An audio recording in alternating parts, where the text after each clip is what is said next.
aware ka ba na naka-on yung camera mo? Opo, aware po ako. Makikita po kasi dun sa video na tumingin siya sa camera. Okay.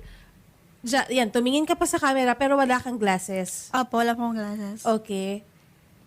Ayan. Tapos ihinawi mo yung buhok mo Opo. and tuloy-tuloy kang tumatango. Opo. Okay. Pero sino yung kasama mo dyan sa kwarto? Wala po. Wala po akong kasama. Yan po ay, ang kwarto ko po ma'am ay second floor po yung aming bahay. Pag akyat mo po doon, kita mo na agad yung double deck. Wala po siyang masasabi yung privacy na Pero may sino pikuan. kasama mo sa bahay? Wala po. Nanay at tatay ko po. Pero wala po sila dyan sa taas. Sa taas po kasi nangyari yan. Sila po ay nasa baba. Okay. Tapos, yung at that time, nang kinukuhanan po ito, I suppose, nandyan din yung professor ninyo. Opo, yung naimik nga po. Oo, hindi ka naman kinall out or anything na meron kang ibang ginagawa. Wala po. In short, binigyan nila ng mali siya. Opo. Yung nakuha nilang video po ninyo.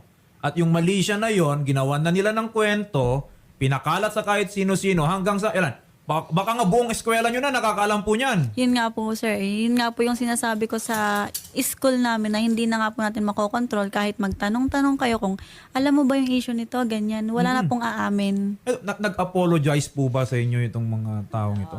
Nung inutusan po sila ni ma'am na mag-apologize sa akin, saka lang po. Oh, so yung eskwelahan po ninyo, meron na pong ginawang action. Sa ngayon po kasi, di ba ngayon pa lang po si kayo nakausap, yung mga sinasabi po kasi nila ngayon is hindi po nila nabanggit sa akin kahapon. Kasi